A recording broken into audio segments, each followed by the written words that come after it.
यस्यावद्भक्तजनार्तियन्तु विदित्वमन्येत् अविचारिसूर्णं स्तम्भेऽवतारस्तमननिरद्धं लक्ष्मीर्दम्मं शरणं प्रपद्ये श्रीविष्णुचित्तपुरनन्दकल्पवल्लीं श्रीरङ्गराजहरिचन्दनयोगविश्यां साक्षात् कृपया कमलामिवान्यां गोदावनशरणं प्रपद्ये यो नित्यम् अच्युतपदाम्बुजयुग्मरुक्मव्यामोदस्तवितराणि प्रायमेने अस्मद्गुरोर्भगवतोऽस्य दैहिकसिन्धोः रामानुजस्य चरणौ शरणं प्रपद्ये श्रीमान् वेङ्कटनाथार्य कवितार्किकेसरी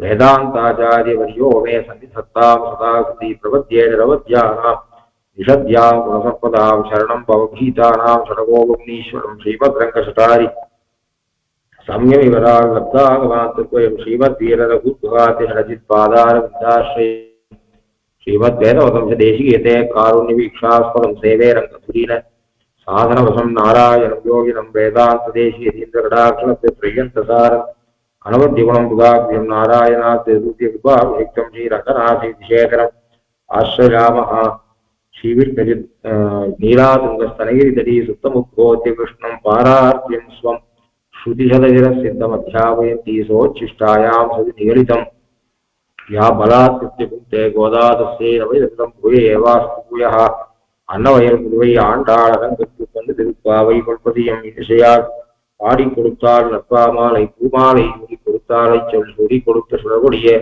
தொல்வாவை பாடி உள்ளவல்ல பல்வலையாய் நாடினி மேக்கடவர் தென்னை விதியின்ன இம்மாற்றம் நாம் கடவா வண்ணமே நல்கே. கடைசி பாசுரம். வங்கக் கடல் கடைந்த மாதவனை கேசவனை திங்கள் திருமுகத்தை சேழையார் சென்றிரஞ்சி அங்கப்பறை கொண்டவாற்றை அணிபுதுவை பைங்கமலர் தந்தரியல் பட்டர்பிரான் கோதை சொன்ன சங்கத்தமிழ் மாலை 30 தப்பாமே இங்கு இப்படி சுரைப்பார் ஈரிரண்டு மால் வரை தோல் செங்கன் திருமுகத்தை செல்வத் திருமாலால் எங்கன் திருவருள் வெற்றி இன்புருவர் எம்பாவாய்.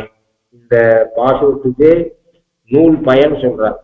கடைசி பாசுரம் பொதுவாக யாரால இயற்றப்பட்டது, அந்த நூலை வாசிக்கிறதால கிடைக்கக்கூடிய பலன் என்ன என்பதை பத்தி சொல்லக்கூடிய பாசுரமாக இருக்கும். அந்த ரீதியில இந்த இதுக்கு 30வது பாசுரம் 30 பாசுரம் கொண்ட பிரபந்தம்.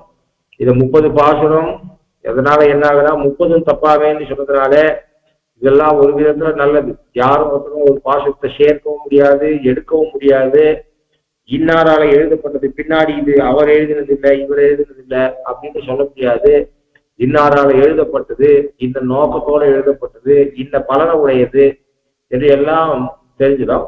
அதனால நிகமத்தில் பிரபந்தம் கற்றார் பிராட்டியாலும் எம்பெருமானாலும் சர்வகாலமும் விசயீகரிக்கப்படுவார்கள்.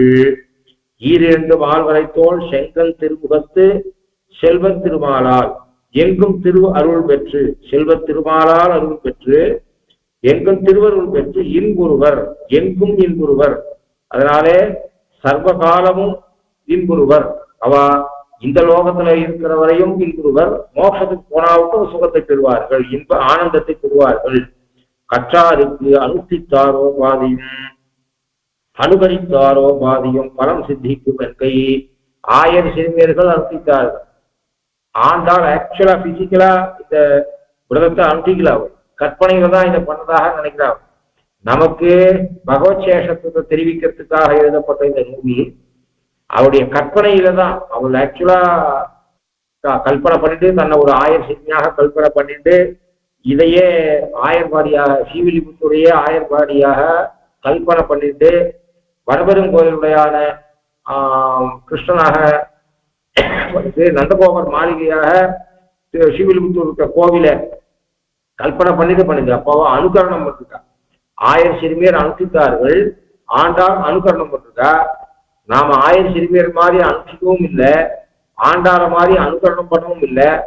அவ அனுகரணம் பண்ணதை பாட்டா எழுதி வச்சால அதை சொல்லணும். அவளுக்கும் ஆண்டாளுக்கு கிட்டின பலனும் கோபிமார்களுக்கு கட்டின பலனும் கிடைக்கும். கற்றாருக்கு அனுஷ்டித்தார் ஓபாதியும் அனுகரித்தார் ஓபாதியும் பலம் சித்திக்கும் என்கை. கண்டிழந்த தலைநாகு தோற்கண்டுக்கும் இறங்குமா போலே பாசுரம் கொண்டு புக நமக்கும் பறிக்கும் என்று பட்டர் அருளி செய்வர் என்று சாய்கிறார். அப்படிப்பட்ட வங்க இந்த பலன் இப்படி எப்படி எல்லாருக்கும் சமமா இருக்கும்னா, மகாபாரதம் சொல்லுது தர்மஹா சுகோவா கிருஷ்ணோவா ஸ்ருதோவா கதிதோபிவா தர்மமானது அனுஷ்டிக்கப்பட்டாலும் கேட்கப்பட்டாலும் பார்க்கப்பட்டாலும் நினைக்கப்பட்டாலும் யாரோ அவர் நல்லது பண்றேன்னு வாயை விட்டு சொன்னாலும் கூட அது புனாதி புருஷன் சதா, அது புருஷனுக்கு மக்களுக்கு நன்மை பயக்கும் என்று சொல்லியிருக்கிறதுனால அதனால நமக்கும் பலன் கிட்டும். பலன் கிட்டாதுன்னு சொல்ல முடியாது, இதுக்கு பிரமாணம் இருக்கு. அப்போ இந்த திருப்பாவையை தெரிஞ்சிருந்தவாருக்கும் பகவான் அனுகிரகம் பண்ணுவான்றதுக்கு பிரமாணம் இருக்கு. அதனால பாவத்துல வித்தியாசம் இருந்தாலும் நாம ஒரு காலமும் கோபியர்கள் ஆகவே முடியாது. ஆனாலும் நமக்கு பெருமாள் அனுகிரகம் குறையாது அப்படின்னு சாய்க்கிறார். அதனால வங்க கடல் கடைந்த மாதவனை, கடல் கிடையாதுக்கு வங்கம் சப்தத்துக்கு கடல்னு சொல்லியிருக்கிறதுனால கப்பல் ஞாபகம் வரும். அதனால பெரியாச்சாம்பிள்ள கப்பல்னு பண்ணுங்க. உத்தமூர் சுவாமி அலைன்ற அர்த்தம் பண்ணுங்க. அலைனா வங்கம் சப்தத்துக்கு வங்கமா முன்னீர், பல இடங்கள்ல வங்கத்தில் பூம்போரும் மாப்பறவை போன்றேனே என்ற இடத்துல வங்கம் என்கிற சொல்லுக்கு கப்பல்னு அர்த்தம் இருக்கு. வங்கமா முன்னீர் அது மாதிரியா இன்னும் பல இடங்கள்ல வங்கமலி பௌவமது மாமுகடி சிபுர ஒரு சில இடங்கள்ல அப்படியும் இருக்கு. வங்கம் என்கிற சொல்லுக்கு இந்த இடத்துல அலை என்கிற அர்த்தமும் பொருந்தும். திருமழிசையாழ்வார் பாசுரத்தோட ஆண்டாள் பாசுரத்தை ஒப்பிட்டு பார்த்தா அலை என்கிற அர்த்தம் பொருந்தும். அதனால உத்தம சுவாமி அலை என்கிற அர்த்தத்தை சாதிச்சிருக்க. அதனால பாற்கடல் கலையும் போது அலை எறிந்தது. ஏன்னா அரங்கனே தரங்கனீர் கலங்க அந்து குன்று மரங்கதேய மாநிலம் குலுங்க மாசுனம் சுராய் நெருங்க நீ கடைந்த போது நின்ற சூரர் என் செய்தார் குரங்கையால் உகந்தையந்தை கூறு தேர வேறிதே என்று சாய்கிற. அரங்கனே தரங்கனீர் கலங்க அந்த குன்று சூழ் மரங்கள் தேய மாநிலம் குலுங்க மாசுனம் சுராய் நெருங்க நீ கடைந்த போது. ஒரு தாம்பாரத்தை ஜலத்தை வச்சுட்டு ஒரு தாம்பாரத்தை அசைச்சுனா அலை எழுதுற மாதிரி எழுதானே எழுதும். அப்போ இப்படி ஒரு சுனாமி பூமிக்கு கடலுக்கு நடுவுல இருக்கிற இடத்துல ஒரு பூகம்பம் ஏற்பட்டா அதுக்கே இவ்வளவு பெரிய ஆபத்து ஏற்படுது. அவ்வளவு அலை ஒரு 3 அடி 4 அடி 1 மீட்டர் 2 மீட்டர் அலை அதிகமா போறது அப்படின்னு சொல்றால மந்திரமலையை போட்டு வாசுகியை சுத்தி கடையும் போது அலை எழும். அதனால அதை சொல்லிக்கலாம். உத்தம சுவாமி வங்க கடல் கிடைந்த, பொதுவாகவே கடல்ல அலை இருக்கும். அதுவும் இப்படி மந்திரமலையை மத்தாக நாட்டி வடம் சுற்றி வாசுகி கயிறாக கடையிற போது அலை எழும்பதை சொல்ல வேண்டிய அவசியமே இல்லை.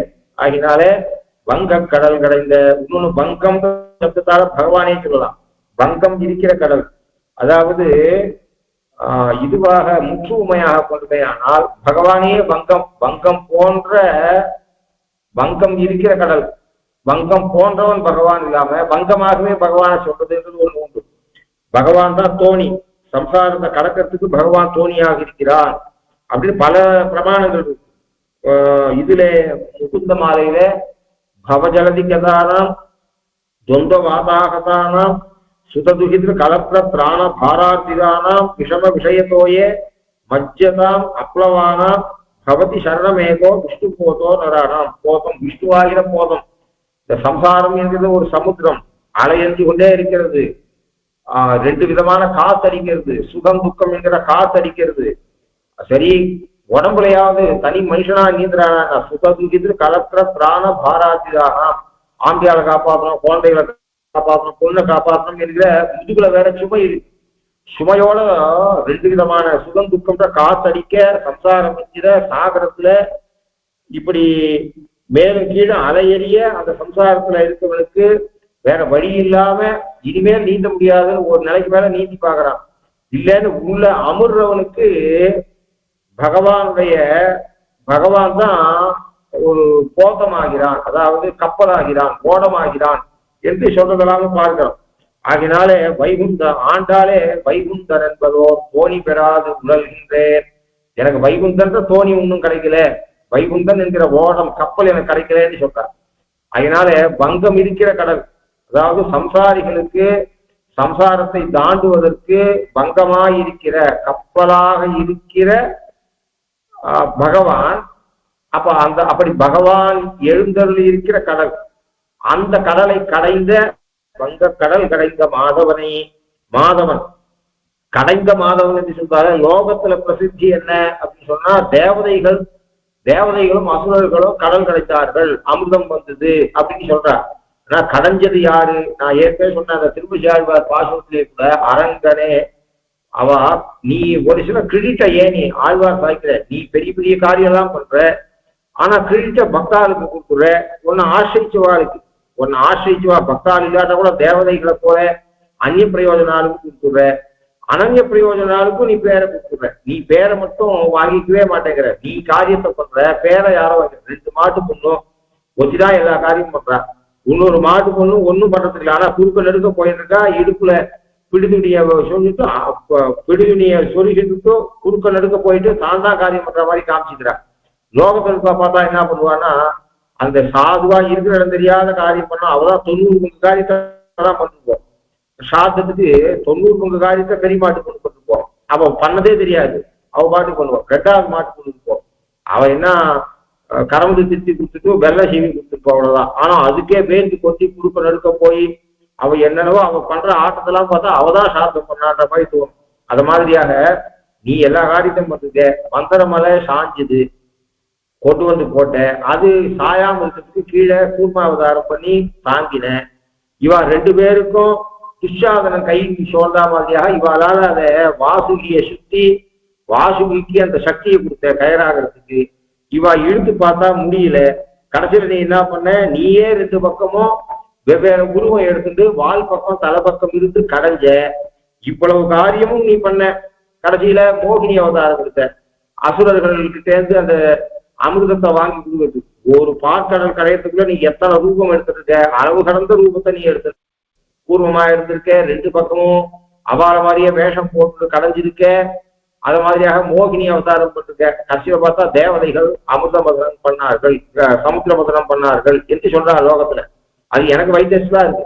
நீ பேரை உனக்கு பிரித்த எடுத்துக்கிறதுக்கே தெரியல அப்படிங்கிற திருமூசி ஆழ்வார். ஆகையினால குரங்குகள் தான் பெருமாளுக்கு பிராட்டியை மீட்டு கொடுத்தது அப்படின்னு சொல்றார். ஆகையினாலே நீ எப்பயுமே அனன்ய பிரயோஜனாலோ அந்நிய பிரயோஜனாலோ உன்னை ஆசிரிச்சுட்டான்னு சொன்னா அவளுக்கு நீ கிரெடிட்டை கொடுத்துடுற அப்படின்னு திருமூசி ஆழ்வார் சாகிற. அரங்கனே தரங்கனீர் கலங்க அன்று குன்றுசூழ் மரங்கள் தேய மாநிலம் குழுங்க மாசுணம் சுழாய் நெருங்க நீ கடைந்த போது நின்ற சூரன் என் செய்தார். சூரன்றது விபரீதம். அப்படின்னா சூரன் இல்லாதவன் அர்த்தம், கடைய முடியாதவன். துஷாதனன் எப்படியானா பாஞ்சாலியோட புடவையை இழுக்க பார்த்துட்டு கடைசியில முடியாத விட்டுறானோ, வாசுகியை பிடிச்சு இழுக்கவே முடியலவா. ஓரத்துல நின்றுடா அந்த மாட்டு கொண்டு வெறும பிடிய இடுப்புல சொல்லிக்கிட்டு குறுக்க நடுக்க போயிட்டு பேர் வாங்கிட்டான் அப்படின்னு சொல்ற மாதிரியாக நின்ற சூரன் என் செய்தார். இந்த சூரன் பேர் வச்சிருக்க தேவதைகள் அன்னைக்கு என்ன பண்ணா, அவ கூர்மாவதாரம் பண்ணாளா, 2 பக்கம் பல ரூபம் எடுத்துட்டு வால் பக்கம் தலை பக்கம் நின்றாளா, மோகினி அவதாரம் பண்ணாளா. லோகத்துல பிரசித்தி தேவதைகள் பார்க்கிறத கடந்தார்கள்னு சொல்றாரு. இது எந்த விதத்துல நியாயம்? ஆகினால் அரங்கனே தரங்கனே கலங்க என்று குஞ்சு சூழ் மரங்கதேய மாநிலம் குலுங்கமா சுனம் சுழாய் நெருங்கனி கடைந்த போது நின்ற சூரன் என் செய்தார். புறங்கையால் உகந்த எந்தை கூறு தேர். எனக்கு இதை ஸ்பஷ்டமா சொல்லு, நீ உனக்கு என்ன இவ்வளவு பட்சபாதம், ஆசிரித பட்சபாதம் உனக்கு என்ன அப்படின்னு அவர் சாய்கிறார். அந்த ரீதியிலாக கடைந்த மாதவனை கேசவனை உலோகம் சொன்னாலும் நாங்க இந்த சரித்திரத்தை நன்னா புரிஞ்சுட்ட ஆழ்வார்கள் என்ன சொல்றா, பெருமாள் தான் கடைஞ்சான் என்று சொல்றார். இதனால வங்க கடல் கடைந்த மாதவன், கடைந்தவன் தேவதைகள் அல்ல, மாதவன் தான். அதாவது மா என்ற சப்தம் லக்ஷ்மியை சொல்றது. அப்படிப்பட்ட மாவுக்கு மாயாக தவகா பதிகி, லக்ஷ்மிக்கு பதியாக இருக்கக்கூடியவன். ஆனா இவனுக்கு லாபம் வருது. வங்க கடல் கடைந்ததாக இவன் மாதவன் பரதேவதை என்பது அந்த சரித்திரத்திலிருந்து ஏற்பட்டது. அவள் அண்ணல் செய்து அலைகடல் கடைந்து அதனுள் கண்ணுதல் நஞ்சுண்ண கண்டவனே விண்ணவரமுதுன அமுதில் வரும் பெண்ணமுதுண்ட எம்பெருமானே ஆண்டாயுனை காண்பதோர் அருளன கருதியல் வேண்டேன் மனைவாழ்க்கையை விண்ணகர் மேயவனே. கலியன் சாய்கிற திருவிண்ணகர் பாசத்துல அண்ணல் செய்து சுவாமியாக இருந்து நீரா முக்கிய பங்கு கொண்டு அலைகடல் கடைந்து, அங்கேயும் அலை கடல் கடைந்து இருக்கு. உத்தமூர் சுவாமி இங்க வங்க கடல் கடைந்த.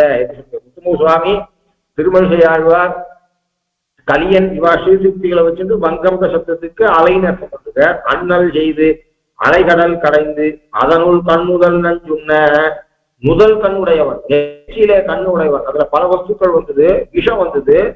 அதை கண்ணிலே நெத்தியிலே நுதலிலே கண் கொண்ட சிவபெருமான் இருக்கானே அவன் நஞ்சு உண்ண கண்டவனே. அதுக்கப்புறம் உயர்ந்த வஸ்துவான பிராட்டி வந்தார். விண் அவர் அமுதுன உப்புச்சாறு என்று சொல்லும்படியாக அமிர்தம் வந்தது. நஞ்சு வந்தது, சிவன் சாப்பிட்டார். அமுதம் வந்தது, அது நமக்கெல்லாம் உப்புச்சாறு, அந்த தேவதைகள் உண்டார்கள். விண் அவர் அமுதுன அமுதில் வரும் பெண்ணமுதுண்ட உள்ளமுது. அப்ப அதுல தெரியுதுன்னா புறவமுது, புறவமுதை தேவர்கள் உண்டார்கள். உள்ளமுதை யாரு சாட்டா பகவான் எடுத்துனா, பிராட்டி எடுத்துனா. ஏவ் வக்ஷஸ்தலம் ஹரேஹே என்று எடுத்துட்டார். அதாவது நல்ல அந்த அமிர்தம் கடைஞ்ச போது வந்த உயர்ந்த உள்ளமுதை நீ எடுத்துக்கொண்டாய். மேலோட்டமாக ஒரு உப்புச்சாறு என்று சொல்லும்படியான அமுதை அவர்கள் உண்டார்கள், தேவதைகள் உண்டார்கள் என்று சொல்ற ரீதியில அப்படி மாதவனை இந்த பார்க்கடல்ல இருந்து தோன்றின பிராட்டியை தன் மார்பிலே கொண்டவனை கேசவனை. இதுல இருந்து என்ன தெரியுதா, தேவகாரியம் நீ ரொம்ப அந்த வங்கக்கடல் கடைந்த மாதவனா இருந்ததுனால நீ பண்ண காரியம் என்ன அப்படின்னு சொன்னா, தேவகாரியம் என்று ஒரு வியாஜத்தை இட்டு பெரிய பிராட்டியாராகிற பெண்ணுமுதை பெருகைக்காக கடல் கடைந்தபடி. கடல் கடைஞ்சதுல உனக்கு லாபம் இருக்கு, லாபம் இல்லைன்னு சொல்ல முடியாது. உனக்கு என்ன லாபம் அப்படின்னா பிராட்டி கிடைச்சா. அப்போ ஒரு வியாஜம் பார்க்கறத கடையிறது என்கிற ஒரு வியாஜத்தினாலே பிராட்டியை நீ பெற்றாய். இப்போ இங்கே என்ன பண்ணிருக்கேன்னா, இந்த திருப்பாவை நோன்பு என்கிற வியாஜத்தினாலே பல்லாயிரக்கணக்கான ஆயிரம் சிறுமியரை உனக்கு பெற்றாய். இவ்வளவு ஜீவாத்மாக்கு உனக்கு லாபம். பார்க்கடலை கடைந்ததாலே உனக்கு பெற்ற லாபத்தை விட இன்னைக்கு பல ஜீவாத்மாக்கள் பிராட்டி ஏற்கனவே பார்க்கடலை கடையத்துக்கு முன்னாடி பிராட்டி இல்லைன்னு இல்லை, பிராட்டியுடைய ஆவிர்பாவம் அது. எப்பயும் இருக்கக்கூடிய பிராட்டி அந்த தோன்றி அவன் மார்பு அடைத்தார். அது கிடைக்காதது கிடைக்கல, கிடைச்சதுதான் திருப்பி பெற்றார், அந்த பிராட்டியுடைய ஆவிர்பாவம். ஆனா இந்த ஆயிரம் சிறுமியர்கள் என்று சொல்லக்கூடிய ஜீவாத்மாக்கள் பகவானுக்கு பிரிந்தே இருந்தவர்கள் புதிதாக கிடைத்தார்கள். அப்போ அன்னைக்கு ஒரு பிராட்டி கிடைச்சா, இன்னைக்கு 5 லட்சம் குடியில் இருக்கக்கூடிய இத்தனை ஆயிரம் சிறுமியர்களை பெற்றாய். பார்க்கடல் கடைந்ததாலே ஒரு பிராட்டி லாபம்.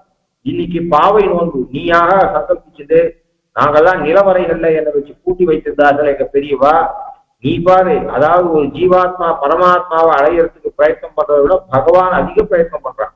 அதுல இருந்து என்ன தெரியுது, நம்ம கிட்ட சுத்த பாவம் கொண்டவா இவா. தண்டகாரண்ய ரிஷிகள் இப்படி கோபிமார்களாக பிறந்திருக்கா. இவாளுக்கு நமக்கு இருக்கக்கூடிய அந்த சுத்த பாவத்தை புரிஞ்சுக்கல. உலகத்துல கூடிய ஆண் பெண்ணாக பெரியவா பாக்குறா, அதனாலே நம்ம கூட சேர விடாத பண்றா, நிலவரைகள்ல இருக்கிறா.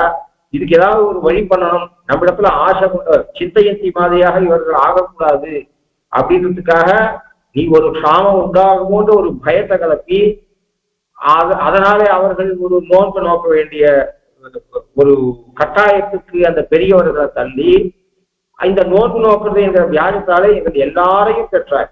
அதனாலே பார்க்கடலை கடைந்து நீ பெற்ற லாபத்தை விட இந்த திருப்பாவை நோன்பினாலே பெற்ற லாபம் அதிகம். ஆகினால வங்கக்கடல் கடைந்த மாதவனை கேசவனை, கேசவனை என்று சொன்னதுனாலே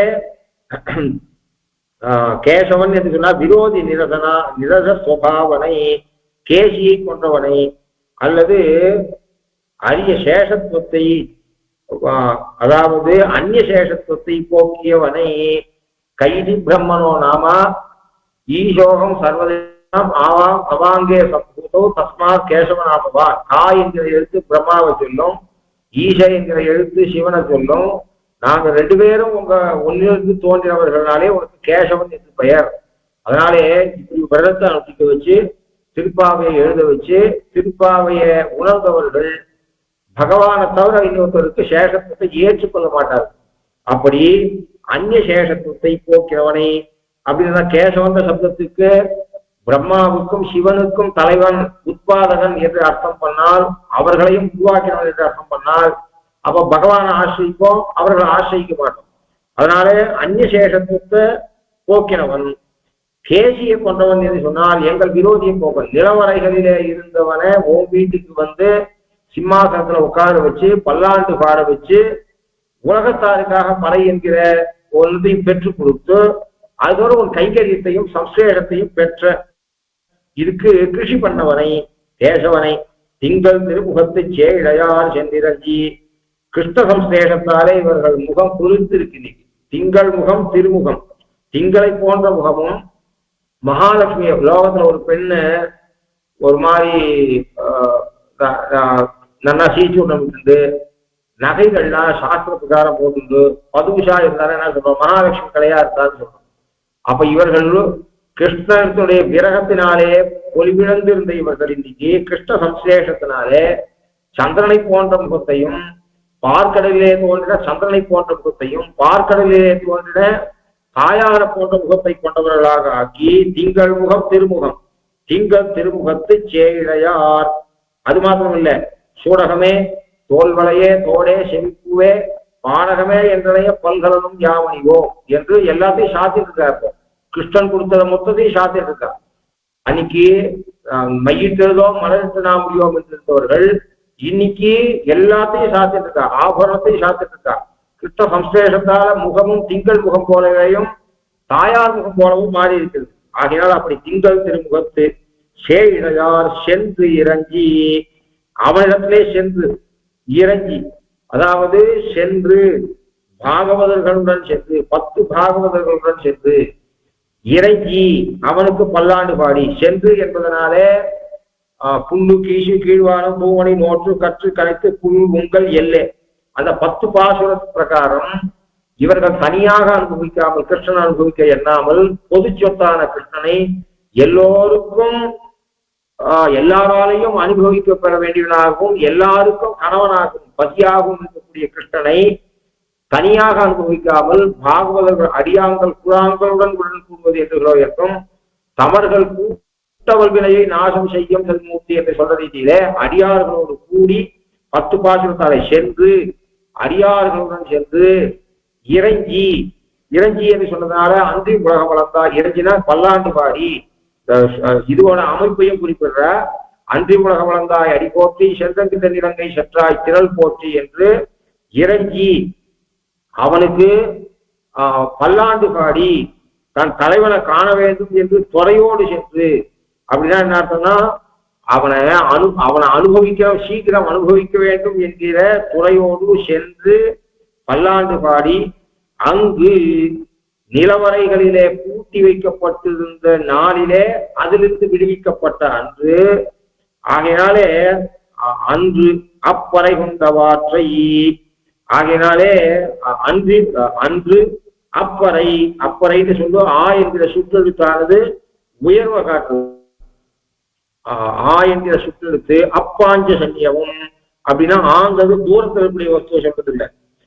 என்கிற எழுத்து நாட்டுக்கு அங்கு திருவாய்ப்பாடியிலே நிலவரைகளிலே கூட்டி கிடந்தவர்கள் நிலவரைகளுக்கு வெளியே வந்த அன்று அப்பறை கொண்ட ஆற்றை, ஆறுதான் பிரகாரம், நாட்டுக்கு பறை என்று ஒரு வியாஜத்தை இட்டு அடிமை கொண்டபடியை அப்பறை கொண்ட உத்கிருஷ்டமான பறை, உத்கிருஷ்ட புருஷார்த்தம் என்று சொன்னால் பகவத் கைங்கரியம்.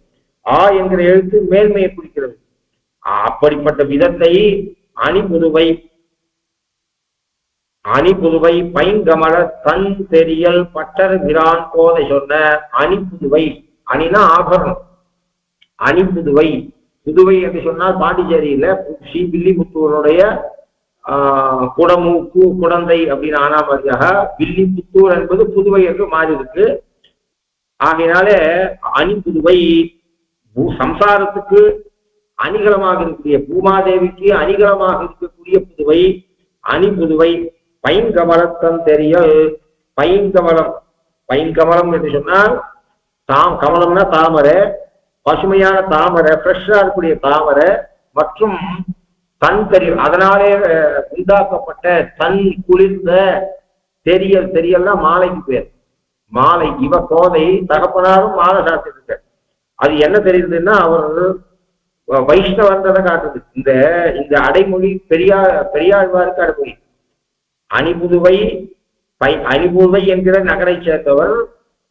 அணிபுதுவைக்கு அதாவது பாண்டிய நாட்டுக்கு பகவான கருடனோட வரவழைச்சவர். சம்சாரத்துக்கு நாயக கல்லான ஸ்ரீவில்லிபுத்தூரை சேர்ந்தவர். அதாவது பைங்கமலத்தன் ஸ்ரீ வைஷ்ணவர்கள் கழுத்திலே சாத்தி கொள்ள வேண்டியது 2 மாலை. ஸ்ரீ வைஷ்ணவ லட்சணம். ஸ்ரீ வைஷ்ணவால 3 விதமாக பிரிக்கலாம். அதம ஸ்ரீ வைஷ்ணவா, மத்தியமா, உத்தமால் என்று சொல்றோம். அப்படின்னா என்ன அர்த்தம்? நாமவாக அபிச்சாரத்துக்கு காரணம் இல்லை. ஆனால் வைஷ்ணவனுக்கு லட்சணம் 2 விதமாக சொல்லப்பட்டிருக்கு. மனசால ஒரு வைஷ்ணவன் எப்படி இருக்கிறோம் அதுக்கு லட்சணம் சொல்லப்பட்டிருக்கு. வெளி தோற்றத்தால ஒரு லட்சணம் வைஷ்ணவன் எப்படி இருக்கணும் அதுக்கு லட்சணம் சொல்லப்பட்டிருக்கு. 2ம் தேவை. அதாவது உள்ள மனசுல இருக்க வேண்டிய குணங்கள் ரொம்ப முக்கியம்னு சொல்லணுமே தவிர வெளி தோற்றமானான்னு சொல்லக்கூடாது. எங்கேயுமே சொல்றேன், லோகத்துல இது ஒண்ணு இருக்கு, ஆச்சாரம்லாம் எதுக்கு அப்படின்னு கேட்கறது. ஆச்சாரம் தேவையில்லை, ஆச்சாரம் தேவையில்லைன்னு சொல்லவே கூடாது.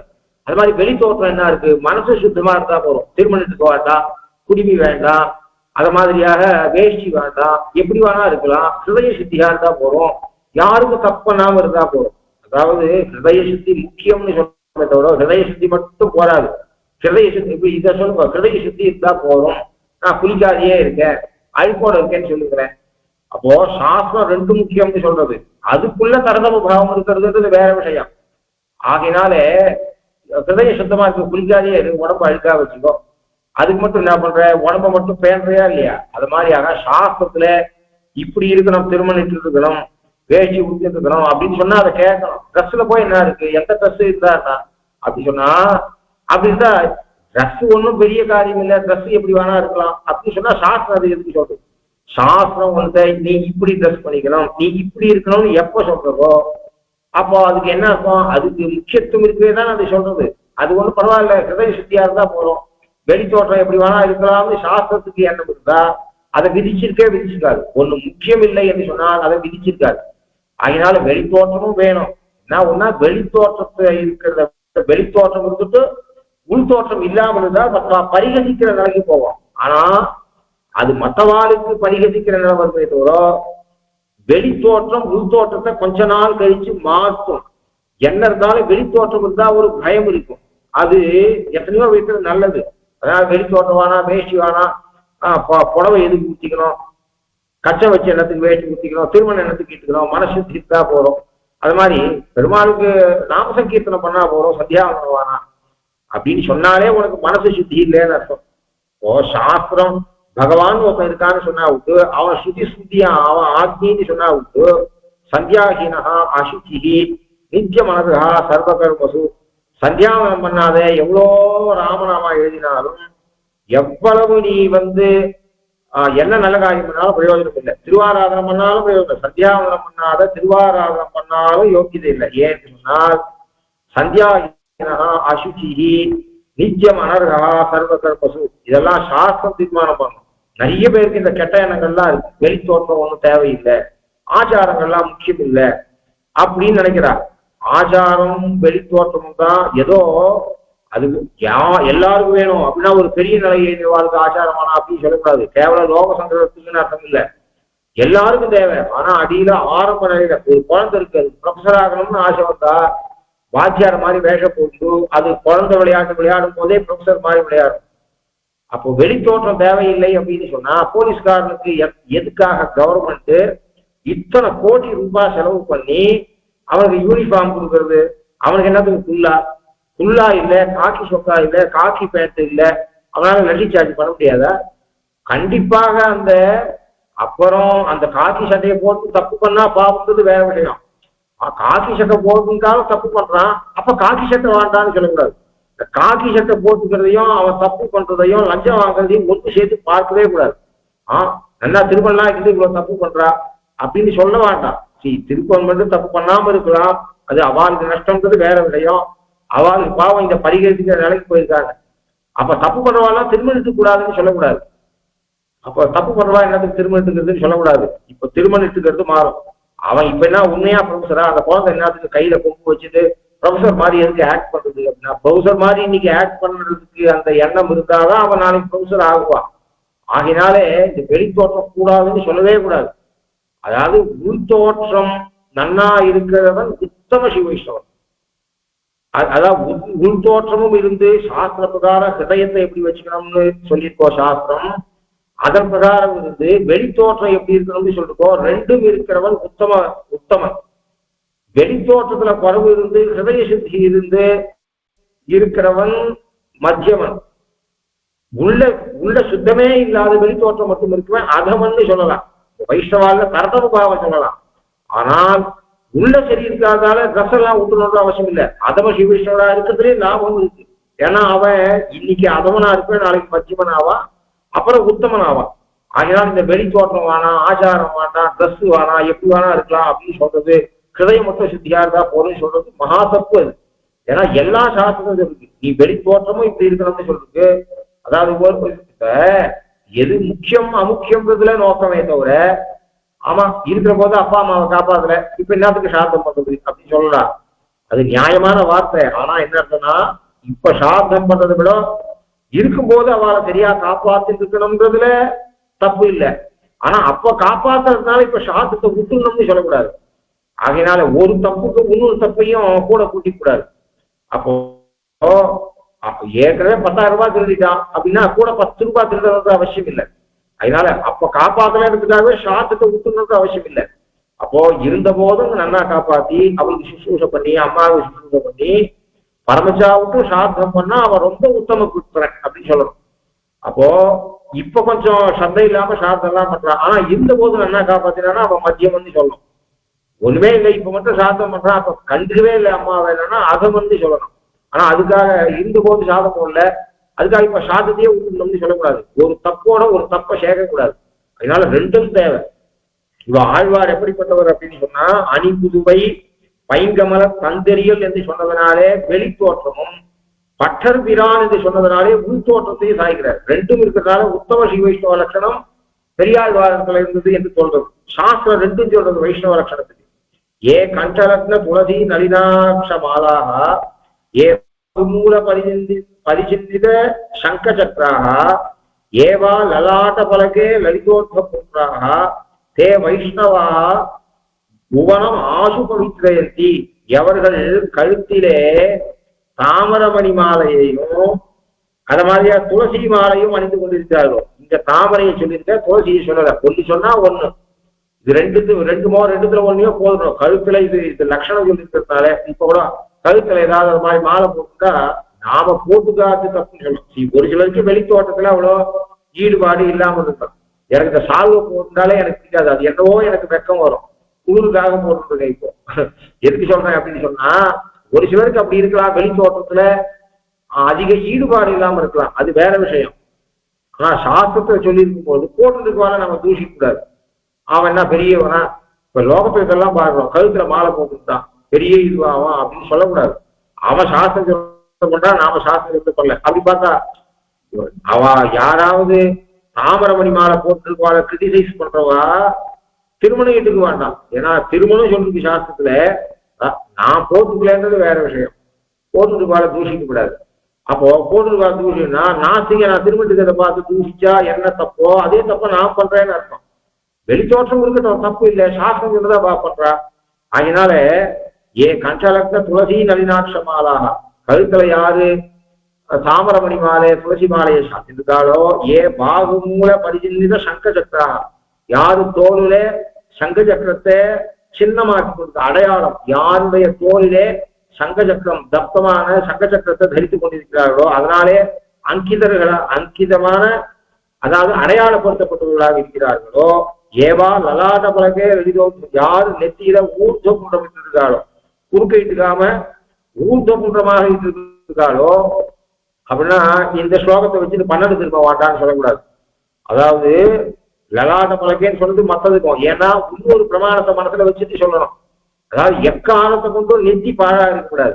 12 திரும்பினா ஒரு சில நாளில வீட்டுக்காம இருக்கலாம், அவசரத்துல ஏதோ ஒண்ணு, அதாவது நெத்தியில இல்லாம இருக்கக்கூடாதுன்னு சொல்றதோட மத்த பிரமாணத்தை மனசுல வச்சுட்டு, அதாவது எண்ணாத ஜபம் பண்றதை விட எண்ணி ஜபம் பண்றதுக்கு பலன் அதிகம். எண்ணி ஜபம் பண்றவனே ஒரு திருமணம் நெத்தியில மாத்திரம் திருமணம் ஜபம் பண்றதை விட 12 திருமணோட ஜபம் பண்றது இன்னும் அதிக பலனை கொடுக்கும்னு மற்ற பிரமாணங்கள் சொல்லியிருக்கு. அப்போ ஒரு பிரமாணம் ஒரு வாக்கியத்தை வச்சுட்டு சொல்லக்கூடாது. அப்ப லலாட்ட பலகேன்றதுக்கு நான் ஒரே திருமணத்துக்கு சொல்லக்கூடாது. அப்போ 12 திருமணம் இட்டுக்கணும்.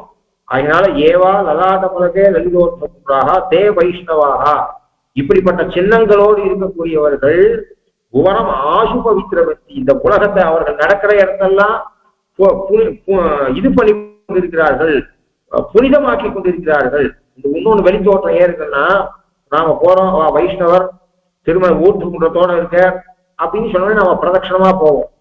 இன்னும் ஒண்ணுமே இல்லாத மனசுல மட்டும் சுத்தி இருக்கு அப்படி போனா நாம அவர் வைஷ்ணவரே நமக்கு தெரியும். அவர் மனசு சுத்தி நமக்கு என்ன பரீட்சை பண்ண முடியும்? அவர் மனசுல அவர் வைஷ்ணவரா இருக்க அப்படின்னு நமக்கு தெரியுமா?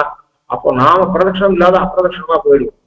ஆகினால இதுவும் வேண்டும். சாஸ்திரத்துல ஒண்ணு சொல்லிட்டுனா அது கண்டிப்பாக நம்ம லாஜிக்க சாஸ்திரம் கிட்ட கொண்டு போக கூடாது. சாஸ்திரம் சொல்றது என்னன்றதை நாம கேட்டுக்கிறோம். இன்னொன்னு இப்படிப்பட்ட லட்சணத்தோட இருக்கவால நாம கிரிட்டிசைஸ் பண்ணவும் கூடாது.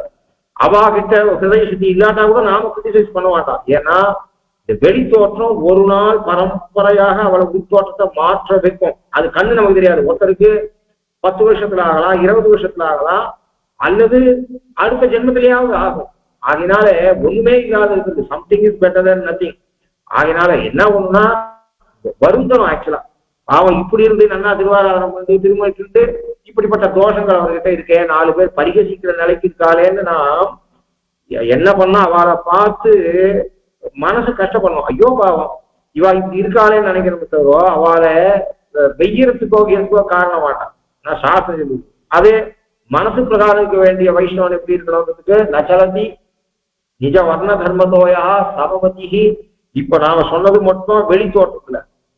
ஹிருதயத்தை சொல்லும் போது நச்சலதி நிஜ தர்ம வர்ணதோயா சமவதி ஆத்மசுகுத்து விபக்ஷ பக்ஷே நஹரதி நஜகந்தி கிஞ்சித் உச்சைகி சிதமனசம் தமவேகி விஷ்ணு பக்தம். வெண்மையான மனசு யாருக்கு இருக்கோ அதிக அதாவது பிடிக்காட்டா அந்த இடத்துக்கு நகரமே தவிர அவங்கிட்ட சண்டை போடுறது, சச்சரவு போடுறது, ஹிம்சிக்கிறது, கொலை பண்றது, ஜீவ ஹிம்சை பண்றது, இதெல்லாம் இல்லாமல் வர்ணாசிரம தர்மத்தை அனுப்பிச்சுட்டு யார் இருக்காளோ அதை விட்டு ரொம்ப தூரம் போறதில்லை, அதை விட்டு சலிக்காத மனசு பண்ணுவா யார் இருக்காளோ அப்ப அப்படிப்பட்டவா வைஷ்ணவான்னு உள் மனசுக்கும் சொல்றது. அப்போ அந்த உள் மனசுல எப்படி இருக்கணும்ன்றது ரொம்ப முக்கியம்.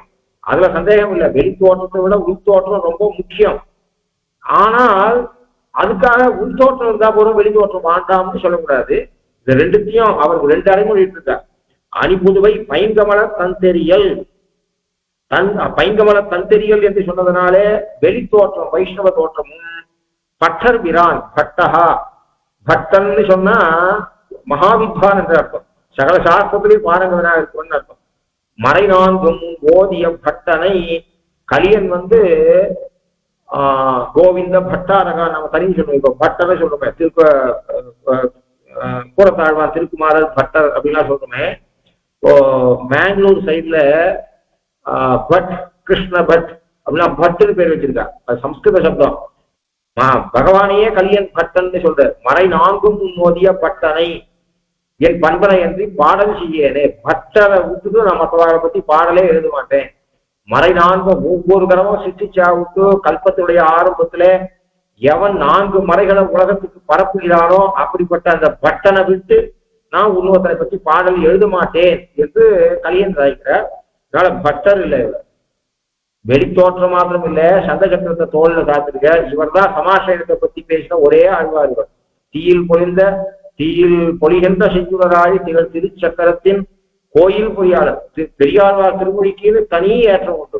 ஆகையினாலே இந்த ஆழ்வார் தான் இந்த சமாசயனத்தை பத்தி பேசின ஆழ்வார். ஆகினால் தீயில் பொலிகின்ற செஞ்சுடராழி திகழ் திருச்சக்கரத்தின் கோயில் பொறியாலே ஒன்று குடி ஆட்சிக்கிறோம். என்னையும் என் உடமையையும் உன் சக்கர பொறி ஒற்றிக்கொண்டு நின்னர்களே புரிந்திருந்தேன் நீ என் திருக்குறிப்பே என்று சாட்சியர் ஆழ்வார் இந்த ஆழ்வார். அதனால அது மாத்திரம் பட்டர் இல்ல, பட்டருக்கு பிரான். மகா பண்டிதாளுக்கு உபகாரகன். பிரான்னா உபகாரகன் அப்படின்னா என்ன அர்த்தம்? வெளித்தோட்டத்துல மாத்திரம் இல்ல, சாஸ்திரஜர்னு தெரியுது. நல்ல சாஸ்திரஜர் ஒரு டாக்டர் இன்னொரு டாக்டருக்கு ஹெல்ப் பண்றார் அப்படின்னா என்ன அர்த்தம்? டாக்டர் என்ஜினியருக்கு ஹெல்ப் பண்ண முடியாது, என்ஜினியர் டாக்டருக்கு ஹெல்ப் பண்ண முடியாது. அப்போ என்ன பண்ண, சீனியர் டாக்டர் நிறைய சர்ஜரி பண்ணுங்க, அவர் இப்ப புதுசா கத்துக்கிறவாளுக்கு அந்த சர்ஜரியை பற்றி நுணுக்கத்தை சொல்லிக் கொடுப்பார். சிவில் இன்ஜினியர் பெரிய பெரிய ஸ்ட்ரக்சர் பில்லர் போடுறதுக்கு அவர் இன்னொருத்தர் சாதாரணமா இருப்பாளுக்கு சொல்லிக் கொடுப்பார். அப்போ அப்படி இல்லாம பட்டர் ஏற்கனவே அவ முதிர்ந்த நிலையில இருக்கக்கூடிய ஞானம் உதவா சகல சாஸ்திர பாருங்கதாளா இருக்கான். அவளுக்கு இவர் உபகாரம் பண்ணுவார். அப்படின்னா என்ன அர்த்தம்? சிவில் இன்ஜினியரிங்ல வேலை பண்ணி பெரிய பெரிய ப்ராஜெக்ட் எல்லாம் பண்ணவனுக்கு டவுட் வந்தா கேட்பானா, அப்ப இந்த சிவில் இன்ஜினியர் எவ்வளவு பெருசா இருக்கணும். 1008 10,000 ஆபரேஷன், ஹார்ட் ஆபரேஷன் பண்ண ஒரு சர்ஜனுக்கு ஏதோ ஒரு டவுட் வந்து அவன் போய் இன்னொரு டாக்டர் இடத்துல ஹார்ட் ஸ்பெஷலிஸ்ட் கன்சல்ட் பண்றான்னு சொன்னா அப்ப அந்த ஹார்ட் ஸ்பெஷலிஸ்ட் எவ்வளவு பெரிய டாக்டரா இருக்கணும். அது மாதிரி பட்டர்கள் எல்லாம் இவரிடத்துல வந்து சந்தேகம் கேட்டுப்பா அப்படின்னு சொன்னா இந்த காளிதாசன் கதை மாதிரி வச்சுக்க கூடாது. இவர் ஒண்ணுமே தெரியாம இருந்த அப்ப பெருமாள் வந்து கனவுல போய் நீ பரமத்து ஸ்தாபனம் பண்ணுன்னு சொன்னார் பாண்டியனுடைய சபையில அப்படின்ற மாதிரி காளிதாசன் கதை மாதிரி வச்சுக்க கூடாது. இவர் ஏற்கனவே மகா பண்டிதர். ஆனாலும் பகவானுடைய அனுகிரகத்தினால அங்க போய் பண்ண விசேஷ கடாட்சம் அந்த காலத்துல அந்த சபையில பகவான் விசேஷ கடாட்சம் பண்ணான்னு சொல்லணும். ஏன்னா கல்பசூத்திர வியாக்கியாதா என்று சாய்கிற கல்பசூத்திரத்துக்கு வியாக்கியானம் பண்ணவர் இவர். அப்படிப்பட்ட மகான் இவர். அதனாலே அப்படிப்பட்ட பக்தர்களுக்கு பிறார். அப்படின்னா சாதாரண பண்டிதார் கத்துக்குட்டிக்கு இவர் உபகாரம் பண்றவர் இல்லை. ஏற்கனவே சர்வசாஸ்திர பாரம்பதா இருக்கிறவா இருக்காலே அப்படிப்பட்டவாருக்கு உபகாரம் பண்ணுவார். அப்படின்னா என்ன அர்த்தம்? இவர் எவ்வளவு பெரிய மகானா இருக்கணும், எவ்வளவு பெரிய வித்வானா இருக்கணும். அது மாத்திரம் இல்லை, அந்த காலத்துல ஒரு ஆச்சாரியம் பண்ணணும் என்று சொன்னால் அவளுக்கு நேர்மை ஒழுக்கம் ஆச்சாரம் இல்லைன்னு சொன்னா அவள் இடத்துல போய் ஞானத்தை சம்பாதிக்க மாட்டான். வழியே இல்லாட்டா கடைசியில நீச்சல் இருந்தாலும் அவங்க தேர்ந்து பெற்றுக்கோ. ஞானம் இல்லாத வாழ்றதை விட நீச்சல் கிட்ட இருந்தாலும் ஞானத்தை பெற்றுக்கோன்னு சொல்றது. ஆனால் நீச்சல் இல்லாத நல்ல ஒழுக்கமும் ஆச்சாரமும் சீலமும் இருக்கிறவங்க தேர்ந்துதான் ஞானத்தை முதல்ல பண்ணணும். ப்ரெஃபரன்ஸ் அவனுக்கு தான் சாஸ்திரம் கொடுத்துருக்கு. பால் சுத்தமானது. ஆனால் நாய்த்தூள்ல வைக்கப்பட்ட பால் சாப்பிட வெள்ளி டம்ளர்ல பால் இருக்கு, ஒரே பால் ஒரே பசும்பால் பெருமாளுக்கு அபிஷேகம் பண்ணியாச்சு. ஒரு வெள்ளி டம்ளர்ல பால் இருக்கு, பக்கத்துல ஒரு பை தோல் பை, அந்த தோல் பை நாய் தோல் பை, அதுல அதே பாலை ஊற்றினா பால் தான் சுத்தமாச்சே அப்படின்னு யாராவது நாய் தோல்ல வைக்கப்பட்ட பாலை எடுத்து சாப்பிடுவாடா? சாப்பிட மாட்டார். எதை சாப்பிடுவா? வெள்ளி டம்ளர்ல வச்ச பாலை தானே சாப்பிடுவா. அப்போ பட்டல் பிரான் என்று அந்த காலத்துல இருந்தவா இவரை ஆசிரியிச்சு கேட்டுக்கிறான்னு சொன்னா இவருக்கு அப்படிப்பட்ட உள் ஞானமும் இருந்திருக்கு, அனுஷ்டானமும் இருந்திருக்கு, அதாவது ஒழுக்கமும் இருந்திருக்கு. ஆகினால இவரை ஆசிரிச்சிருக்கான்னு தெரியுது. இப்படி உத்தம சிவைஷ்ணவராக இருக்கக்கூடிய, அது மாத்திரமல்ல அப்பாவே ஆச்சாரியர். யாருக்கு? ஆண்டாளுக்கு அப்பாவே ஆச்சாரியர். அப்பா கிட்டேயே சமாசிரயணம், அப்பா கிட்டேயே காலக்ஷேபம், எல்லாம் ஆண்டாளுக்கு அப்பா கிட்டேயே. அதனால ஆச்சாரியனை இட்டு சொல்லிக்கிறோம். நாம கூட சொன்னா இப்போ பாலாஜி அப்படின்ற பேரெல்லாம் எதுக்கு சொல்றோம்? முதல்ல சொல்லும் போது ராமானுஜ தாசோஸ்மின்னு தான் சொல்லணும். யாரு பொம்மையாட்டியா இருக்கட்டும், அவ பேர் சுமதியா இருக்கட்டும், வசுமதியா இருக்கட்டும், யாரவனா இருக்கட்டும், ஹேமாவா இருக்கட்டும், பாலாஜியா இருக்கட்டும், பத்ரியா இருக்கட்டும், எல்லாருக்கும் ராமானு. ஆனா எல்லாரும் ராமானுஜதாசன் சொல்லிட்டா ஒசரோட வந்து வித்தியாசம் பண்ணிக்கிறதுக்கு அப்புறம் சொல்றோம். ஆனா உண்மையான பேரு ராமானுஜதாசன் தான். எல்லாருக்கும் ராமானுஜதாசன் தான் திருநாமம். அது மாதிரியாக ஆச்சாரியாலயத்தை சொல்லிக்கிறோம். இஜிபேட்டர் திருவடி, கோச்சிபுரம் சுவாமி திருவடி, கோழியாளம் சுவாமி திருவடி அப்படிதான் சொல்லிக்கிறோம்.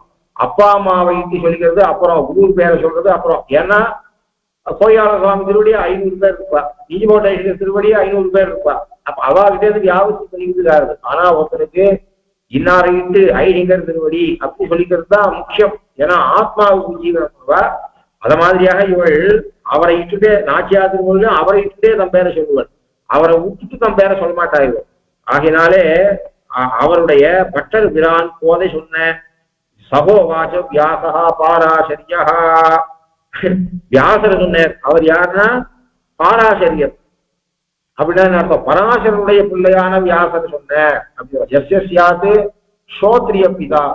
2 பேருக்கு வந்திருக்கா, 2 பேரும் 60 வயசுக்காரா, 2 பேரும் பண்டிதா. இப்ப யாருக்கு முதல்ல சம்பாவனை பண்ணுது? அவர் 7 வயசு 60 வயசுன்னா அவருக்கு பண்ணிட்டேன்னு சொல்லிடலாம். 2 பேரும் எல்லாத்துலயும் ஈக்குவலா இருக்கா.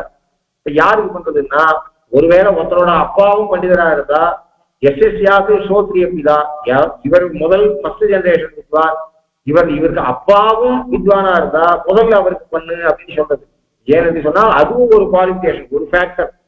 அதனால என்ன தெரியுதுன்னா, அப்படி ஆச்சாரியனுக்கு நிர்தேசம் பண்ணிக்கிற ரீதியில இவள் அப்படிப்பட்ட பட்டர் பிரான் போதை சொன்ன ஆண்டாள் அனுகார பிரகாரத்தாலே அனுபவித்து சொன்ன. அப்படி சகோவாச்ச வியாசா பாராசரிய. ஒண்ணு பாருவா, மகா பண்டிதாளா இருக்குவா. அவ என்ன பண்ணுவா? கைங்கரியத்துல ருச்சி இல்லாம கேவல ஞானம் அப்படி இல்லை. அவர் திருத்துழாய் கைங்கரியம் பண்ணிருக்க. நான் பெரிய வித்வான், பட்டர்களுக்கெல்லாம் பிரான் அப்படின்னு கைங்கரிய ருச்சி இல்லாத இல்லை. அவர் திருத்துழா மாலையை உண்டாக்கி பெருமாளுக்கு சமர்ப்பிச்சது. அப்படின்னா எஸ்ய அனுபவ பரியந்தா. ஒரு சிலர் இப்ப வெறும் கேவல ஞானம் சம்பாதிக்கிறத ருச்சி இருக்கும், ருச்சியே இருக்காது. அப்படிப்பட்டவர் இல்லை. அதனாலதான் அவர் கழுத்துல தாமரமணி மாலை, கையிலே துளசி மாலை, வடபத்திர சாயிக்கு பருக்கிற நல்ல ஞானம், உத்தம ஸ்ரீ வைஷ்ணவ லட்சணம். அப்படி இருக்கவேதான் ஆண்டாள் அதே துளசி செடி மாலையில பிறந்தார். கையில பெண்ணும் மாலை ஆயிட்டார். திருத்துழாய் மாலை கைங்கரியம் பண்ண அவருக்கு அப்பெண்ணும் திருத்துழாய் செடியின் கீழவே கிடைச்சார். அவளுக்கு பேரு கோதை என்று பெயரிட்டார். கோதா என்று சம்ஸ்கிருதம் கோதை, ஆயிரு ஐயம்னு கோதா என்பது கோதை என்று ஆனதாகவும் வச்சுக்கலாம், அல்லது தமிழ் சொல்லாகவும் வச்சுக்கலாம்.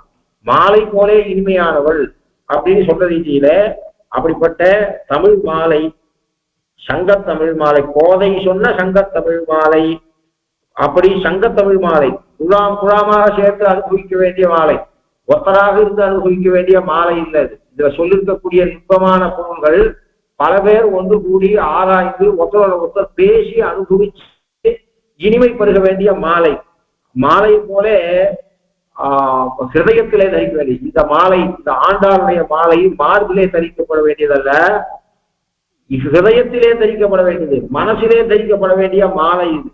அதனால சங்கத்தமிழ் மாலை கூட்டமாக வைஷ்ணவர்கள் சேர்ந்து அனுபவித்து அதனுடைய பொருளை ஹிருதயத்திலே தரிக்க வேண்டும். அப்படிப்பட்ட மாலை தமிழ் மாலை. ஆண்டாள் பிராட்டி ஆண்டாளானா போலே உபனிஷத்து தமிழானபடி வேதவேந்தியே பரே பூஜாதே தசரதாத்மஜே வேதா பிராஜேதாவி சாட்சாத் ராமாயணாத்மனா. பெருமாள் நாராயணன் ராமனானா, வேதம் ராமாயணமாயிற்று. இப்போ பிராட்டி ஆண்டாளானார். அந்த வடமொழி வேதத்தில் இருக்கக்கூடிய சாரம், அதாவது சுதிசத சிரசித்தமான கிருஷ்ணனை சுதிசத சிரசித்தமான அடிமையை வேண்டுவதே புருஷார்த்தம். அடிமையை இசைந்து, அடிமையை அறிந்து, அடிமையை உணர்ந்து, அடிமை தொழில் செய்வதே புருஷார்த்தம் என்கிற வேதத்துடைய சாரம். அந்த சாரத்தை தமிழாலே சொன்னார். ஆகினால பிராட்டி ஆண்டாளானா போலே உபனிஷத்து தமிழானபடி ஆண்டாள் என்கிற சொல்லு பெரியாச்சாம்பிள்ளையே பண்ணிருக்க. உய்யப்பண்டார் வச்ச திருநாமம் அப்படின்னு சொல்றான். இந்த ஆண்டாள் திருநாமம் முதல்ல. ஏன்னா ஆண்டாள் சப்தத்தை அவள் தன்னுடைய எல்லாருக்குமே போதை என்றுதான் தான் சொல்லிட்டு இருந்தா. நாச்சியார் திருக்கோயிலையும் ஆண்டாள், இங்கேயும் திருப்பாவையிலையும். ஆனா உய்யப்பண்டார் சாட்சது அப்படின்னு சொல்ற. பெரியாச்சாம்பிள்ள ஆண்டாள் சப்தத்தை பயன்படுத்துங்க. நாம இன்னைக்கு எனக்கு அத்தையே ஊத்தி ஆம்பியார் ஆண்டாள்னு பேரு. பழவேரி குக்கிராமம், அதுல 3 ஆண்டாள். எனக்கு சித்தி ஒத்தி ஆண்டாள், எங்க சொந்த அத்தை ஒத்தி ஆண்டாள். இப்போ 103 வயசு இருக்கா, அத்தை ஒத்தி இருக்கா, அவ ஆண்டாள். கொத்தரக்கா விற்கிறவ ஆண்டாள் பழவேல. அந்த குக்கிராமத்துல எங்கேயோ சிவிலிபுத்தூர்ல அவதாரம் பண்ணவள். அந்த குக்கிராமத்துல 3 ஆண்டாள் அப்படின்னா நினைச்சு பாருங்க. நம்ம அத்தைக்கு வச்சது சித்தி ஒத்திக்கு ஆண்டாள்னு பேரு, அது கூட விசேஷம் இல்லை. கொத்தரக்கா விற்கிறவா அவ பேரு ஆண்டாள்னு பேரு. அதாவது எத்தனையோ, அதாவது நான் குறை வச்சுன்னு சொல்ல, அவள் இடத்துல வரை இந்த ஆண்டாள் இருக்கு. அவளுக்கு ஆண்டாள் திருப்பாவை கூட தெரியாது, ஆனா அந்த பேரை ஆண்டாள்னு வச்சிருக்கா. அப்போ இந்த ஆண்டாள் என்கிற சப்தம் உய்யப்புண்டாரால சூட்டப்பட்டது என்று சொல்றேன். அதுக்கு ஆண்டாள் பகவான ஆண்டாள், பகவானே நியமிக்கிற அளவுக்கு அவளுக்கு பிரேமம் இருக்குது. அதாவது யாரு உண்மையான பக்தி கொண்டவர்களோ அவருக்கு பகவான நியமிக்க வல்லவர்களாக ஆண்டார்கள். அல்லது ஆழ்ந்தாள், பகவத் குணத்திலே ஆழ்ந்தாள் என்பது ஆண்டாள் என்று ஆட்சின்னு சொல்றோம். அந்த ரீதியில பாமரர்கள் கூட கூட அந்த கொத்தரக்கா விக்கிரவ பேர் கூட ஆண்டாள் பண்ணவே இல்லை. அப்படின்னா அப்படிப்பட்ட ஆண்டாள் பிராட்டி ஆண்டாளானா போலே உபனிஷத்து எத்தனை பேருக்கு ஆண்டாள் கோதா இந்த பதத்தை நீங்க கூட்டி பாருங்க. பெங்களூர்ல எனக்கு எத்தனையோ கோதா தெரியும். அந்த மாதிரியாக இன்னொன்னு கோதான்ற பேர் வச்சுவாளா நல்ல பகவத் பக்தியோட இருக்கா, அதுவும் எனக்கு தெரியுது. அப்படின்னு சொன்னா நல்ல சம்ஸ்கிருத விற்பத்தியா ஒரு கோதா இருக்கா, அந்த மாதிரி அந்த கோதான்ற பேர் வச்சுவாளா நல்லா இருக்கான்றதும் தெரியுது. அதனால ஆண்டாள் ஆனா போலே உபனிஷத்து தமிழானபடி மாலை பாவனமான அளவந்திக்கே போக்கியமாயிருக்கையும் தலையாலே சுமக்க வேண்டி இருக்கையும். அதாவது மாலை பகவான் பிரசாதம். இந்த உபன்யாசம் எல்லாம் பண்ணும்போது மாலை போட்டா மகான் பிரசாதான்னு தெரிஞ்சுக்கணும். உடனே கழுத்து என்னவோ அறுக்கிறது அப்படின்னு நினைச்சிட்டு எடுத்து வச்சிடக்கூடாது. முடிஞ்சவரை அதை தரிக்கணும். நாம் பெருமாளுக்கு சூட்டின மாலையையும் பெருமாளுக்கு ஒன்று பண்ணோம்னா அது வீணாகக்கூடாது. நம்மால அதை பயன்படுத்த முடியல அப்படின்னா யாருக்காவது கொடுக்கணும். பெருமாள் பிரசாதம் வீணாகக்கூடாது. யாராவது சாப்பிடணும், யாராவது அதை சூட்டி கொள்ள வேண்டும். அப்போ இந்த மாலை இவளுடைய மாலை, இந்த மாலை வீணாக கூடாது அப்படின்னு என்ன அர்த்தம்? இவள் இவ்வளவு சமப்பட்டு எழுதியிருக்க மாலை, இந்த மாலையை பெருமாள் மாலை யாரோ கொடுத்தா, துர்வாசனுக்கு கோபம் வந்தது இந்திரன் மேல, என்ன பண்ணா, கொடுத்த மாலைய யானை மேல போட்டா, அது கீழே போட்டு துவைச்சது. அது மாதிரி இவ்வளவு உயர்ந்த மாலையை ஆண்டாள் கொடுத்துருக்கா என்று சொன்னா அந்த மாலையை அனுபவிக்காமல் இருக்கக்கூடாது. ஆகையினால 30 தப்பாமே பெருமாளுடைய குங்குமம் கொடுக்குறார், பெருமாளுடைய மஞ்சக்காப்பு கொடுக்குறார், பெருமாளோட மாலையை கொடுக்குறார். குங்குமம் ஏதாவது ஒழுக்க மட்டும் எடுத்து மீதியை கூட போட்டா தப்பு தானே. அப்போ 30 ஒவ்வொரு பாட்டையே மாலைன்னு கூட வச்சுக்கலாம். அப்போ ஒரு பாட்டு எனக்கு வேணாம், எனக்கு பெருமாள் பிரசாதம் என்னென்ன கொடுக்குறாலும் வாங்க. ஒரு தேங்காய் மூடி கொடுக்குறா, ஒரு மஞ்சள் காப்பு கொடுக்குறா. யாரோ ஸ்ரீரங்கத்துக்கு போயிட்டு வந்து ஒரு 5-20 நாள் முன்னாடி மஞ்சள் காப்பு கொடுத்தா, அந்த மஞ்சள் காப்பை வச்சிருந்து நான் கூட கலந்துக்கிறேன். ஏன்னா ஒரே வழியா இப்பெல்லாம் நான் சிஞ்சு நல்லா பண்றது இல்லை. தாயார் சன்னதியிலேருந்து வந்துச்சுன்னா அது மிக்ஸ் ஆயிடுச்சுன்னா சுத்தி வருது. ஏன்னா வெறும பெயிண்டிட்டு இருக்கிற மாதிரி இருந்தா மனசுக்கு கஷ்டம் வருது. அந்த தாயாரோட திருமேனி பட்டது, ஸ்ரீரங்க தாயாரோட திருமேனி பட்டது கம கம கம கமான்னு வாசனை வருது. அந்த இதுல திருவம் போட்டியை தரங்கும் போது வாசனை மாற்றல, குழைச்சி இட்டுக்கிற போது மன சந்தோஷமா இருக்கு. அதனால எதுக்கு சொல்றேன் அப்படின்னா, அது அப்போ என்ன பண்ணா, வெறும் தாயார் புஷ்பம் தரா, குங்குமம் தரா, மஞ்சள் காப்பு தரா, எனக்கு இது மட்டும் போறது வானான்னு சொல்றது இல்லையே. இப்ப 30 ரத்தத்தை கொடுத்துருக்கா. இதுல எனக்கு இந்த பாட்டு வேணாம், அந்த பாட்டு போறோம், அந்த பாட்டு வேணாம், இந்த பாட்டு, ஒவ்வொருத்தருடைய ரசனைக்கும் ஒவ்வொரு பாட்டு ரசிக்கலாம், அது வேற. ஆனா எல்லாமே உயர்ந்த பாசமா இருக்கிறதுனால 30 தப்பாமே ஒரு பாட்டும் குறையாமே விலை இல்லாத ரத்னங்களாலே செய்த ஏகாவலியிலே ஒரு ரத்னம் குறைந்தாலும் நெடும் பாழா இருக்குமிடே. அப்படி ஒரு பாட்டுக்கு குறையிலும் பேரிழவாயிருக்கும். ஒரு பாசுரத்தையும் கூடாது, மார்கழி மாசத்துக்கு தான் அப்புறம் இல்லை அப்படின்னு சொல்லக்கூடாது. ஒவ்வொரு நாளும் அனுசந்தானம் பண்ண வேண்டியது. முடியாதவா அட்லீஸ்ட் சித்தஞ்சிருக்காரையாவது பண்ணணும். பட்டர் கடைசியில சாச்சர் 30 பாட்டும் சொல்ல முடியாதவா கடைசி 2 பாட்டையாவது சொல்லுங்கோ, சித்தஞ்சிருக்காரையாவது சொல்லுங்கோ அப்படின்னு பட்டர் சாட்சியர்னு ஐதிக்கியம். அதனால இங்கு பிற்பட்ட காலத்திலே என்னதல் இங்கு இப்பரிசுரைப்பார்.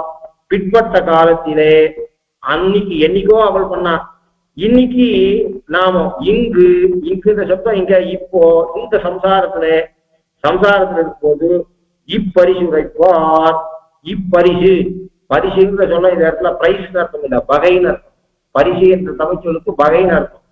இவ்வகையிலே உரைப்பார். அவ சொன்ன பிரகாரம் அனுப்பிச்சுத கிரந்தத்தை எழுதினத அவள் பாவத்தோடவோ அல்லது அதே உணர்வோடவோ, அந்த உணர்வு குந்தி இருந்தாலும் நாம சொல்லணும் அப்படின்னு சத்தையோடவோ சொல்லக்கூடியவர்கள் பாசுர மாத்திரத்தை சொல்லுவார். உணர்வு அவ உணர்வு கண்டிப்பாக இருக்க முடியாது. கோபிகைகளாக நாம ஆக முடியாது, ஆண்டாளாக உண்மையாக விரதம் அனுப்பிச்ச கோபிகைகளாகவும் ஆக முடியாது, அது அனுகரணம் பண்ண ஆண்டாளாகவும் ஆக முடியாது.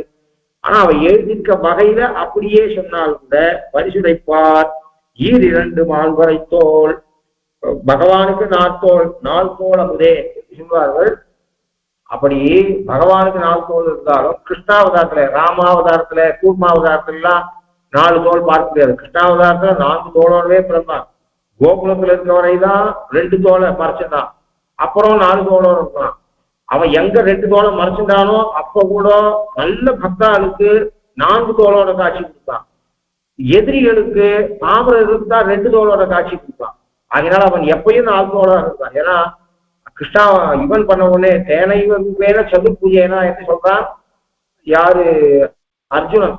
அத நீ பழைய 4 தோளோடவே எனக்கு காட்சி கொடு அப்படின்னு சொல்றான். அதனால பெருமாள் 4 தோளோட இருந்தேன்னு தெரியுது. விஸ்வரூபத்தை பார்த்துட்டு மிரண்டு போன அந்த அர்ஜுனன் என்ன சொல்றான், பழையபடி 4 தோளோடவே எனக்கு காட்சி கொடு அப்படின்னு சொல்றான். அதனால அப்படி கிருஷ்ணன் விசேஷமா இப்ப கிருஷ்ணன் தான் இந்த ஆவை நோன்புக்கு தலைவனாக இருக்கிறதுனால பொதுவாக பகவானுக்கு 4 தோல் அப்படின்னு வச்சுக்காமல் இந்த 2 மால்வரை தோல் கிருஷ்ணனையே வச்சுக்கணும். அப்படிப்பட்ட 2 மால்வரை தோல் செங்கன் திருமுகத்து, இவா செங்கன் திருமுகத்து ஏற்கனவே சிவந்த கண்கள். அதுவும் இப்போ இத்தனை ஜீவாத்மா கிடைச்சிருக்கா அப்படின்னு சொல்லும்போது அவனுக்கு சந்தோஷம்.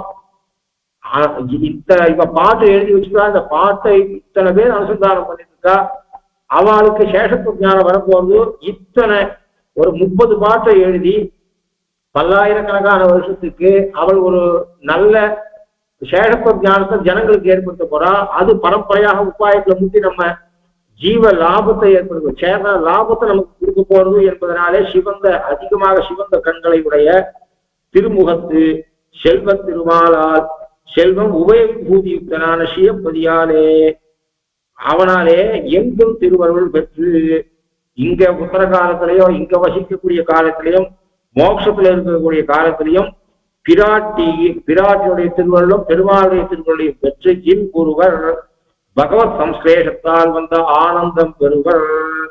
அதாவது இந்த ஆனந்தம் என்பது மனிஷாளுக்கு மாறுது. நமக்கு ஆனந்தம் இருந்துச்சுன்னா பகவத் சம்ஸ்லேஷம் தான் ஆனந்தம். அப்படிப்பட்ட இங்கேயும் இருக்கும் பொழுதும் பாகவத சம்ஸ்லேஷம் ஏற்படும்.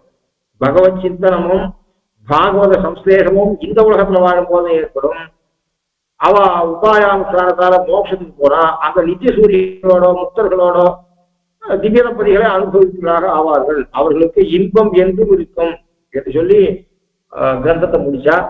அடியேன ஏதோ யசாமதி ஒரு மணி நாளை போறாது. இன்னொன்னும் நான் அதிக வியாக்கியானங்களை சேவிக்கல.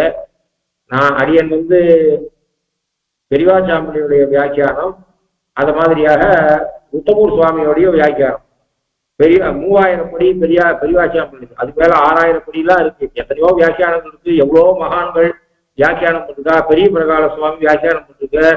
சம்ஸ்கிருதத்துல உபனிஷத் பாஷிக்காரர் சாட்சிருக்க. அது மாதிரியாக உத்தமூர் சுவாமி சாட்சிருக்க. அப்படி எனக்கு உத்தமூர் சுவாமியில கூட ஒரு சில பதத்துக்கே ஒரு மணி நாள் வித்தியாசம் வரலாம். அவ்வளவு விஷயங்கள் இருக்கு. அவ்வளவு சூட்சமா அவர் சாட்சிருக்க. அதனால அடியன் முதல் உபன்யாசம் வேற இது. ஆக்சுவலா பழைய காலம்னா இந்த அடியனுக்கு 52 வயசுனா இதுக்குள்ள குறைஞ்சபட்சம் 10 தடவையாவது உபன்யாசம் இருப்பா. ஸ்ரீ வைஷ்ணவ பண்டிதாளா இருக்கிறவா திருப்பா உபன்யாசம் பண்ணாதே இருக்க மாட்டா. அது ஒரு புருஷார்த்தமாக நினைச்சிட்டு ஒரே வருஷத்துலயே 2 இடத்துல 3 இடத்துல உபன்யாசம் பண்ணுவாங்க. அப்படிலாம் இருக்கிற போது பாக்கியம் இல்லாம இருந்து ஏதோ மற்ற பண்டிதாளுக்கு இருந்த பாக்கியம் நமக்கு இல்லை அப்படின்னு இருந்தாலும் ஏதோ இன்னைக்காவது இந்த பாக்கியம் கிடைச்சது. இந்த வயசுலயாவது பாக்கியம் கிடைச்சது. இதுல எவ்வளவு விஷயம் இருக்கு அப்படின்னு சொன்னா அவ்வளவு விஷயம் இருக்கு. இந்த 3000 படி உத்தமூர் சுவாமி இதை வச்சுட்டே இன்னும் குறைஞ்சபட்சம் 2 மணி நேரம் 2 மணி நேரம் சொல்லலாம். அவ்வளவு விஷயம் இருக்கு. இன்னும் மத்த அது மாத்திரம் இல்லை. தேசிக நேரம் வியாக்கியானம் பண்ணாலும் நீராட்டம் என்ற சொல்லுக்கு சுவாமி தேசிகன் 5-6 இடத்துல நான் தேசிகனுடைய ஸ்ரீசுக்தி பூர்த்தியா சேவிச்சவன் இல்லை. நான் சேவிச்சிருக்க அளவுல இந்த நீராட்டம் என்ற சொல்ல நினைக்கும் போது எத்தனை கிரந்தங்கள்ல இருக்கக்கூடிய ஸ்லோகங்கள் ஞாபகம் வருது. அது மாதிரி அவருடைய ஸ்லோகங்கள்லாம் கோட் பண்ணி வியாக்கியானத்துல இருக்கிறத வச்சுட்டு சொல்றேன். இந்த வியாக்கியானத்தால நமக்கு மனசு ஏற்பட்ட ஒரு ஞானத்தால இதே விஷயத்த சுவாமி தேசிகன் எங்க சாட்சிருக்கேன்றதை வச்சுட்டு சொன்னா ஒரு விஷயம் சொல்லலாம். அது மாதிரி எத்தனையோ விதத்துல இதை சொல்லும் போது சுவாமி தேசிகன் ஸ்ரீசுக்தி எல்லாம் ஞாபகம் வருது. அது சொல்ல ஆரம்பிக்கிறதுக்கு முன்னாடி இதை சொல்லிருக்கும் போது ஞாபகம் வருது. அது மாதிரியாக உயர்ந்த ஸ்ரீசுக்தி அதை யசாவகாசம் 1 மணி நாளின்ற ஆவரேஜ்ல 1 மணி நாளின்றதுல அறிய விஞ்ஞாபகம் பண்ணேன். ஆண்டாளுடைய அனுகிரகம் மேலும் மேலும் பல தடவை இந்த உபன்யாச பண்ணும்படியான பாக்கியத்தை ஆழ்வாராச்சாரியால் ஐகிங்கிற அனுகிரகத்துல பெறணும். எவ்வளவு வியாக்கியானம் எழுதி வச்சிருந்தாலும் அதை பார்த்து ரசிச்சு அதை புரிஞ்சுட்டு சொல்றதுக்கு உண்டான சக்தியை ஏற்படுத்தி வச்ச அரியன் தகப்பனாரையும் ஸ்மரிச்சுட்டு அரியன் இந்த உபன்யாச மாலையை முடிச்சுக்கிறேன். கவிதார்க்கிய சிம்ஹாய கல்யாண குலசாலினே ஸ்ரீமதே வெங்கடேஷாய வேதாந்த குரவே நமஹ. ஸ்ரீமதே ஸ்ரீ லக்ஷ்மீன் சம்மதி பாதுகா சேவகே ஸ்ரீவன்ஷவோப ஸ்ரீ நாராயணேந்திர மகாதேசிகாய நமஹ. ஸ்ரீமதே ஸ்ரீவன்ஷவோப ஸ்ரீ ரங்கநாதேந்திர மகாதேசிகாய நமஹ.